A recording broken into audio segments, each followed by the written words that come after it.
I'm Katherine Carter, together with my co-host, Kirsten Larson. And this is the Radiant Journey podcast.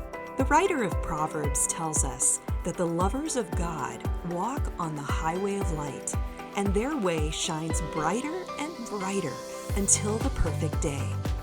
This is a podcast about discovering the revelatory wisdom and surprises that Jesus plants along our journey, and the joy of unpacking and putting to use the nuggets that we uncover. If you struggle with finding or staying true to your unique purpose, or you just need a little encouragement to keep you going, we hope that this is a safe place to rest and refuel for your next steps. Yours is a radiant journey, and we want you to savor every moment of it. Shall we begin? Welcome back, friends. This is episode 13. And you may recall that a few episodes back in episode 9, we talked to you about thriving in every season and talked about how the Lord has appointed seasons. And we told you we'd be doing this series in the actual season that it was happening. So as soon as fall came, we wanted to do fall. When winter comes, we'll do one on winter, and so on and so on.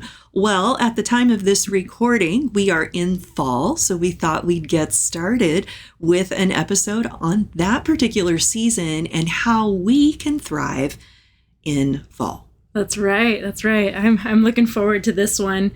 And we're looking at why are we doing seasons? We do answer most of that in episode 9, so jump on back to that. But we thought we'd just kind of do a little highlight of a couple of elements. If you're going to have a radiant journey, that means you're going to walk through the journey of life and you're going to experience various seasons in your life. Yeah. And we know from Genesis 1, God created lights to appear, signs to mark the seasons, days, and years in verse 14. And that's a demonstration from the natural that God created things to represent that we're meant to go through cycles. We're meant to have things that mark a different season in our life. And then we have John 15, where we know Jesus is describing himself as a farmer, and he's describing us as a vine. And in that very nature, there's a season where he is doing different things with a vine. And if he's describing us as a vine, then we really need to know, what season as a vine am I in? How can I thrive in this season and engage with Jesus as the farmer, the one who's tending the land of my heart? How can I position myself? And that's really what we want to look at today, is how we can position ourselves to thrive in this particular season, the season of fall. And as we say that, and as we go into some of these analogies and pictures and demonstrations, I really want to make sure that we are seated with a position that we don't necessarily mean the actual timeline of fall. So, there are different seasons across the world and they happen at different times and every season looks different. But what we're doing is looking at the prophetic symbolism of these seasons, if you will.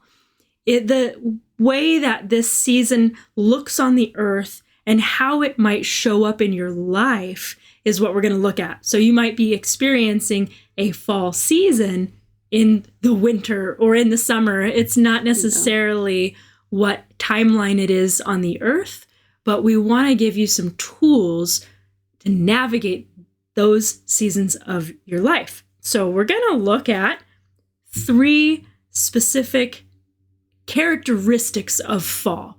There are many characteristics, but we're going to highlight 3 of them. And Katherine, would you start us out with the first one? Yeah. I'm just sitting here thinking, even as you're talking, that this might be new for people. This idea that we're talking about seasons, but we don't actually mean the natural seasons. We're talking about how the natural seasons can be a symbol for a spiritual season you might see, or just a season of life that you're in. So I appreciated you kind of laying that out for us. And so coming back to the fall or autumn season, there is a characteristic that first came to my mind when we were thinking about fall or autumn, which is far more lyrical, is celebration, right? Harvest time. It brings to mind like these parties under, string lights, where they've completed the harvest and they're having a huge banquet and they invite all their friends and family. And of course, I'm from Southern California and I don't live on a farm. And so I've only seen these things in movies or in magazines, but we've seen it and it's a part of our culture, this celebration time, this time of Thanksgiving for all that the Lord has done and blessed in our lives. And of course, as we walk with the Lord, there are these seasons in our lives where it's time to finally look back and see the fruit and taste the fruit of all that we've been working on with him. Maybe he's been, helping us to be a better listener, or maybe we've been in school working towards a degree, or maybe we have been pouring into our children and we're finally beginning to see some of the fruit of that labor. Those are harvest times. Those are seasons of harvest where we're meant to celebrate. But not everybody knows how to celebrate. And this is, shocking to me because I love celebration. It's so fun. But there are certain things that can happen to us as kids that make it difficult, first of all, to notice our progress, and two, to celebrate it.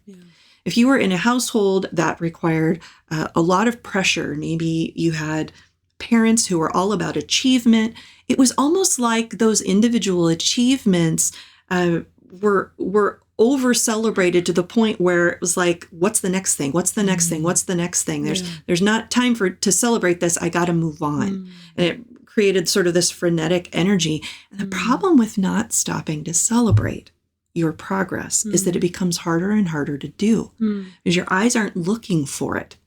And you begin to minimize, well, yeah, I got that done, but I had to get that done today. That's not an achievement. That's not a celebration.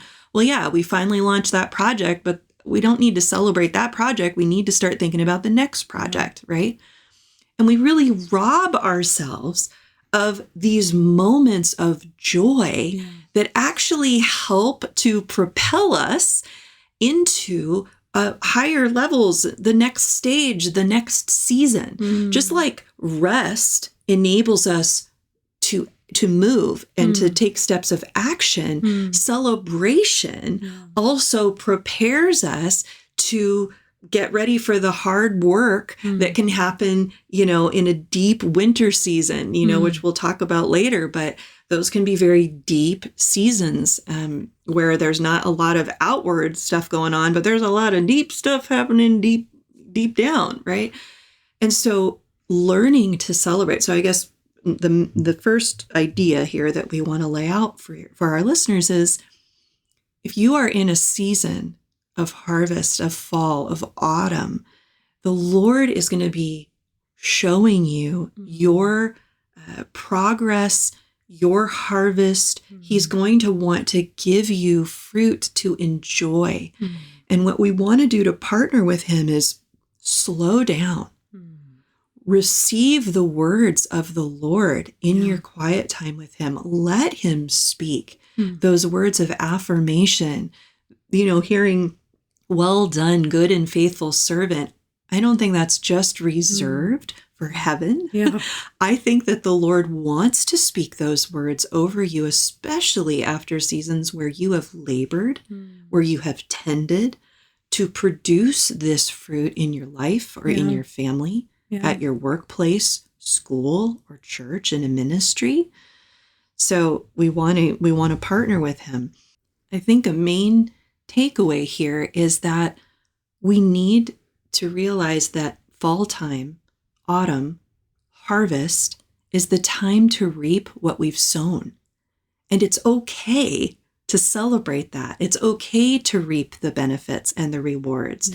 Even in scripture, Jesus talks about how we don't muzzle the ox, that those who have labored deserve to taste what it is that they have sown and tended all this time. And so embracing a time to reap what you have sown is such a beautiful thing. And it's key to us thriving in future seasons because it waters the soul, just like rest does in our lives. It is another way that the Lord wants to pour into you and prepare you for future things. So, yeah, embracing the harvest. So good. So good. I love it. I know that was something that I had to work on, especially is celebrating, especially like in business, of like celebrating every win and pausing and just honoring, this is a season of harvest or fulfillment, and not just running off to the next thing, the next thing. Okay, great, let's go. And I'm just picturing like symbolically, if you think about like my great-grandparents had a farm in Minnesota, and that was my first driving experience, was driving in the cornfields. And they had a season where they all would go out and pick all the corn off of the corn cobs. They would pick it. And if you just kind of went, oh, great, we got 3 corns, and they ran off and they left the other ones, they wouldn't actually get to even reap their harvest. If they just started planting new seeds for the next season, they wouldn't have even gotten to enjoy it. And there's a time where we want to actually eat the harvest, eat what you've sown. Like sometimes we plant and we try to build and we focus on building, but we, even in our culture, sometimes we honor the pioneer over the settler. And I think both are actually needed. Both natures are needed. You can't have someone just constantly plowing and putting seeds in the ground if you never reap the harvest and do that. Yeah, it's such a good point. It's making me think about that verse that says, taste and see that the Lord is good. Yeah. Tasting takes time. That's right. You have to make time to taste something. It's not a drive-by, right? Celebration and reaping that harvest, tasting the goodness, it takes time. Yeah. So partnering with harvest, partnering with the fall means slowing down and counting the blessings, right? Reviewing what the Lord has done and celebrating. Yeah, absolutely. And looking at different areas of your life and going, are there areas that I am meant to harvest from or experience a reaping from, that I've just been sowing, and I haven't paused to actually gain the benefit of it. Many times we work into that area and we don't pause to reap from it. Yeah. And that's a great question to just begin asking, have you been sowing a lot? And is it time to actually reap what you've sown? That's good. And to begin asking the Lord that question. All right, so these next two, we're going to kind of combine together. A nature and an element of fall is often the start of new things. On the Hebraic calendar, on the Jewish Hebraic calendar, there's the Rosh Hashanah, which is the start of the new year, the new calendar. It's also a season of new school, starting jobs, ending. The summer is ending. And so it's kind of like we're kind of hunkering down and getting started on new things. But at the same time, during fall season, the leaves begin to fall. Yeah. And there's also an element that's really key of releasing. And it's not always something that we think of when we think of harvest and releasing going hand in hand, but it is, and they're sometimes happening at the same time. I think this is a really key point to this discussion, Kirsten, this idea that more than one thing can be happening at a time in a particular season. Because if we get focused on just one aspect of the season, we can miss other really important things. For example, we can get really excited about kids going back to school, right? And we can be focused on getting them ready, getting them all their utensils, all their supplies, and miss that they're also grieving the end of summer, right? There's this loss that's actually happening. At the same time, something new is starting. It can be kind of traumatic. And if we only look at the one thing, that this one new thing starting, and we miss the other part, it can have kind of difficult consequences. We might find our kid in the middle of a meltdown or acting out at school or something like that. And we wonder, what the heck just happened? And it's like, oh, I missed another key component of the season, which is that, yes, there's something new starting, but there are also some things that we have to let go of or grieve. And you were telling me a story the other day that I thought was a great illustration of this point. Can you tell them about New Jersey? Yeah. So Katherine and I used to travel with Brian Simmons, author of the Passion Translation. And one time we were in New Jersey in a very wooded area. It was gorgeous. Beautiful. And it happened to be at the time of year that the leaves are turning. And we don't have a whole lot of that in action, little bit in Pasadena, California, but in New Jersey, it was gorgeous. The trees were yellow and rich and turning. And I commented to our host, just saying, wow, isn't it amazing? It's beautiful. Look at all the trees. And they said, yeah, it is beautiful, but with hesitation in their voice. And I was like, oh, what does that mean?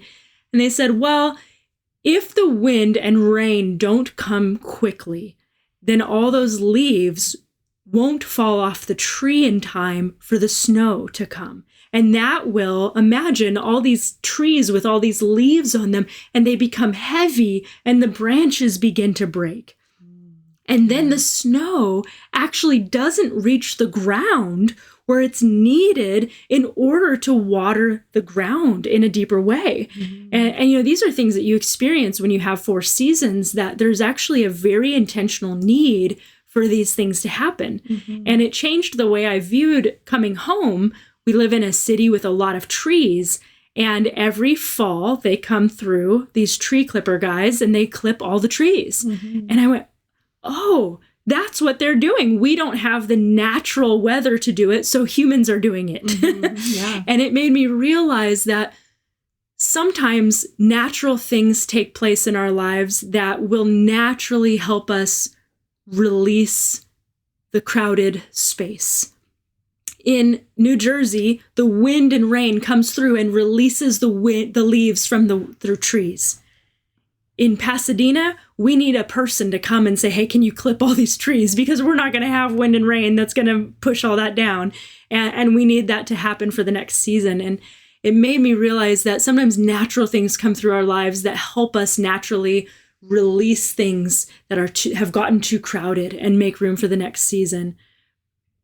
But other times we actually need to go, hey, God, is there a tool that I need? Or do I need to start looking at different areas and asking, is there anything that I need to release? Because I've gotten all this harvest. Is there anything that I need to release in order to prepare for the next season? Yeah, this story is so powerful, Kirsten. This idea that if the wind and rain doesn't come, if it doesn't shake, if it doesn't blow hard, those leaves that were actually produced in the previous season are not going to make way for the next season. And you and I started talking about, hey, there are ways that we can impede the coming season. And one of the ways that we can do that is by not releasing the things that need to be released. And so another aspect of fall or this autumn season is releasing. It's, new things are starting. That's very exciting. Yay. But sometimes we resist what's being shaken and what is naturally meant to fall off and to complete its cycle. I mean, leaves are meant to, be gloriously green and then turn their colors and then finish and release and make way for the snow to come and pass straight down to the ground. And what could I be holding on to in my own life? This is important for us in thriving in this fall season is there anything that I need to release? Do I need to ask the Lord? God, is there something that I'm holding on to from a previous season that is keeping me from stepping into the next? I think that's important. Yeah.